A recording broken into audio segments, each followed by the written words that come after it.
राज्यातील सर्व पाणंद रस्ते शेतमालाच्या वाहतुकीसाठी येत्या 5 वर्षात सक्षम करण्याच्या दृष्टीनं समग्र योजना तयार करण्याकरता समिती स्थापन करण्याची घोषणा मुख्यमंत्री देवेंद्र फडणवीस यांनी आज विधानसभेत केली।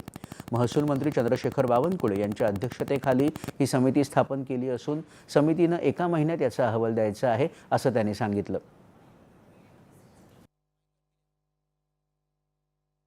मी या सभागृहामध्ये असं जाहीर करतो की याची समग्र योजना तयार करण्याकरता चंद्रशेखर बावनकुळे साहेब यांच्या अध्यक्षतेखाली एक कमिटी आम्ही तयार करू। 1 महिन्यामध्ये या समितीने आपला अहवाल त्या ठिकाणी द्यावा। लेखाशीर्ष आवश्यक असेल तर डिसेंबरच्या अधिवेशनापर्यंत ते लेखाशीर्ष तयार करण्याचा आपण प्रयत्न करू।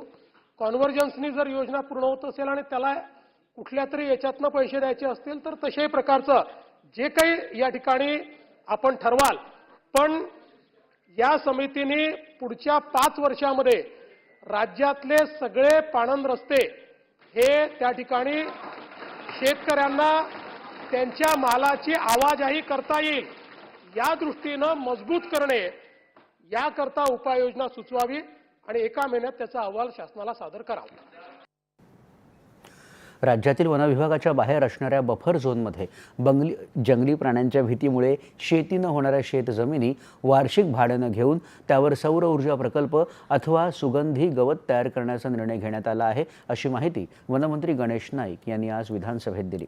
जंगलालगतच्या अशा जमिनी वनविकास महामंडळाकडून वार्षिक 50,000 रुपये भाड्यानं घेऊन त्यावर हे प्रकल्प राबवण्यात येतील। महसूल आणि वन विभागानं एकत्रितरित्या हा निर्णय घेतल्याचं वनमंत्री म्हणाले। यामुळे पडीक जमिनी उत्पादनक्षम होतील आणि त्या ठिकाणी शेतमजुरांना कामही मिळू शकेल असं ते म्हणाले। राज्यातील वन विभागाच्या जमिनी रेखांकित करण्यासाठी महसूल विभागासह समन्वय साधण्यात येत असून त्याची रीतसर नोंद करण्यात येईल अशी माहिती वनमंत्री गणेश नाईक यांनी दिली। केंद्र सरकारने निर्देशित केल्यानुसार विदर्भातील झुडपी जंगलांचा प्रश्न सोडवण्यासाठी 3 महिन्यात त्यांची हद्द निश्चिती करण्यात येईल असं महसूल मंत्री चंद्रशेखर बावनकुळे यांनी यावेळी स्पष्ट केलं। राज्यातील सरकारी जमिनींवर अतिक्रमण करून अनधिकृत बांधकाम करण्यासाठी जबाबदार असणाऱ्या महसूल विभागाच्या अधिकारी कर्मचाऱ्यांवर कारवाई करण्यासाठी विचार सुरू आहे अशी माहिती महसूल मंत्री चंद्रशेखर बावनकुळे यांनी दिली। डोंबिवली इथे डॉक्टर बाबासाहेब आंबेडकर यांच्या वारसदारांच्या जमिनीवर झालेल्या सर्व अतिक्रमणावर कारवाई करून ती जागा मोकळी करण्यात आली असून ती आंबेडकर कुटुंबियांच्या ताब्यात देण्यात आली आहे।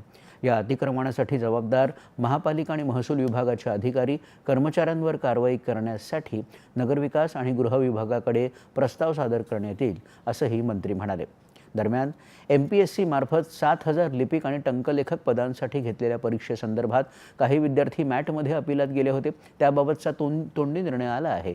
मात्र हा निकाल अधिकृतरित्या जाहीर झाल्यावर यशस्वी विद्यार्थ्यांची यादी जाहीर करण्यात येईल अशी माहिती प्रभारी मंत्री आशिष शेलार यांनी दिली।